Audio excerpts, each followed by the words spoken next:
Troy Schultz. I'm just a father. I'm just a parent of 3 children who have gone through the charter school system here in Idaho. And I first want to thank the chairman of the committee for hearing my voice. I want to say thank you very much for giving me as a parent a choice. I very much appreciate that choice. A while back, I was in a board meeting and I got pulled into a capital campaign committee because I happened to be the only parent in the room that wasn't either a teacher or a staff member. And walking through that committee, I came to really appreciate the difficulty of charter schools in Idaho. We actually spent the money to get a feasibility study because we want to disseminate best practices in education. And yet, at the end of that process, we came to the realization it would be very difficult to go out and try to fill the hole that is in our budget because we do not get that property tax money. And one of the reasons why it's difficult for us to go do that is that we have a burden when we go out to explain to our neighbors and our friends and community why a public school needs that money. And I test drove this several times to be able to say, we want to raise several $1 million so we can disseminate these best practices throughout public school. And they were like, well, you're a public school. Why would you need that money? Well, we need that money because we don't have parity with normal public schools. Charter schools do not receive the same funding. We're taking all of that facility money out of general funding. So I would ask you guys to consider bringing charter schools to an equal footing with normal public schools. Since they are public schools, I would just ask you to consider that. Thank you. Thank you, Troy. Dave. Chairman DeMornott, Senator Getty, members of the committee. My name is Dave Wagers. I'm president of the school board for Answer Public Charter School. I'm also president of Idaho Candy Company, a 112-year-old institution in Idaho. My family has been at Answer for 10 years. I have one son who's graduated from Answer, and I have 3 children who will graduate this year. My wife and I originally chose to have our children enter the lottery to attend Answer due to the forced community service at this school in their curriculum, which I first heard about in my Rotary Club. Due to the service component alone, my children will have provided over 200 hours of community service to Boise and surrounding communities while getting a top-notch education. And that is part of the curriculum. I'm concerned about the future viability of charter schools in Idaho under the current funding structure. Answer is considered one of the most successful charter schools in Idaho. A 14-year history, a full school, great test scores, and an involved school community have created a lottery list of over 500 students wanting just to attend our school. We have 28 openings. As a businessman, it is great to see a demand for a product that we are providing, but also as a businessman, I see this as an unsustainable model. In our Boise market area, our school receives 43% less funding per student than the same Boise School District schools.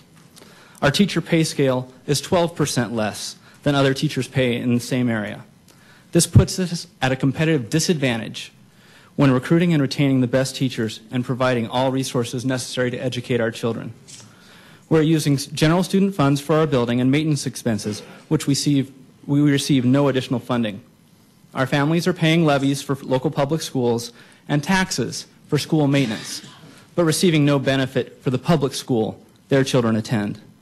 This year as a school board, we are looking at options to balance our budget, like cutting the school lunch program, leaving 55 students eligible for free and reduced lunch without a provided lunch option, lowering the expectations of our service learning program to save money, and since we are losing 3 of our 15 teachers at the end of the school year, wondering if our pay gap with the Boise School District is too large, making it harder for us to recruit and retain the best teachers, our most important assets for educating our children. Unless education funding is increased for charter schools, even the best operating schools will have an impossible feat of meeting financial obligations, providing a quality education, a safe place to go to school with decreasing funding. Thank you for your service to the state. I appreciate you listening and considering charter schools are really part of Idaho's future. And today I've learned small rural school districts as well. If you believe like I do, then the funding model needs to be changed to make this alternative public education equitable and sustainable for every student. Thank you. Todd Wells.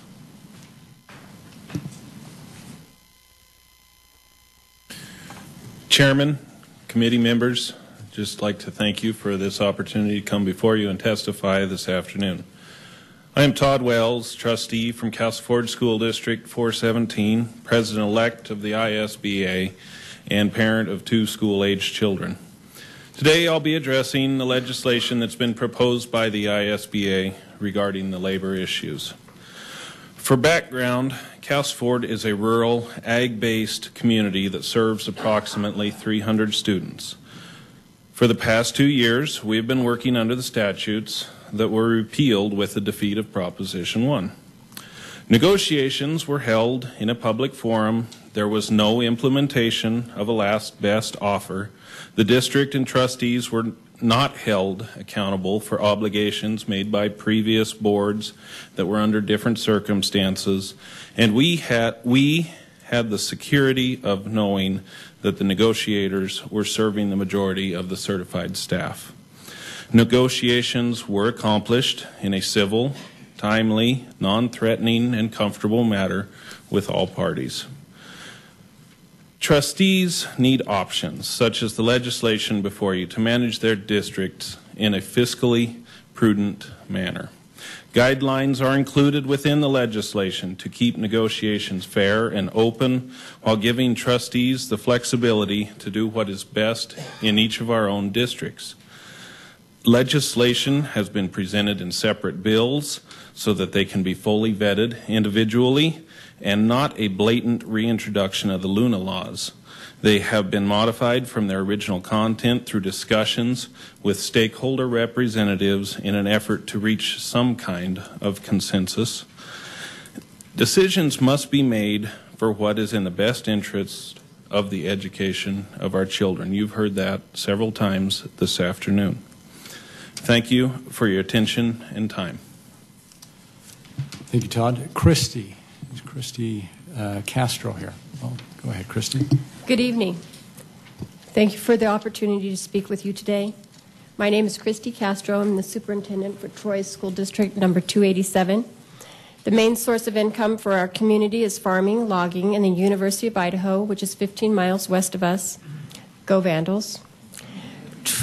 Troy School District has a student population of approximately 317 students, so we're very small.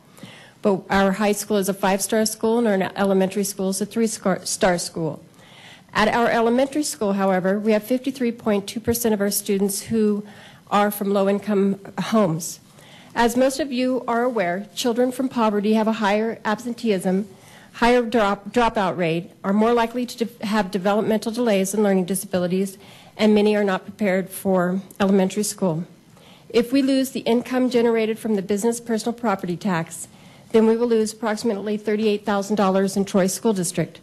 If we are unable to find ways to replace those dollars, then we will need to cut services. We are operating on the bare minimum. If we lose $38,000, then we will have to cut our elementary school part-time counselor position and our part-time math and reading interventionist. This means our at-risk elementary student population will not have the extra resources they need to succeed. $38,000 may seem like a drop in the bucket for some, but for us it makes all the difference.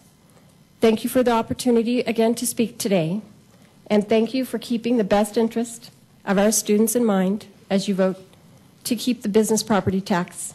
Thank you. Thank you very much, Christy. Well, folks, it is that time, 6 o'clock. And I apologize that we have not gotten to everybody that has wanted to testify in front of us today. We would encourage you to leave your testimony, and that testimony will be shared with every member of this committee. We've certainly heard some great thoughts and suggestions today, and certainly some themes and ideas that have come through. We appreciate that. This committee will certainly, I know, take the input in their deliberations. In addition, Senator Getty has already mentioned that as these bills move forward, there will be public opportunity there will be opportunity for the public to participate in that process as well, specific to those pieces of legislation. With that, just one quick reminder for the House Committee. We will meet at 9 a.m. tomorrow morning here. So 9 a.m. tomorrow for the House Committee. I'll turn to my co-chair. Do you have anything you'd like to add? Excellent. With that, then, the Joint Committee will be adjourned.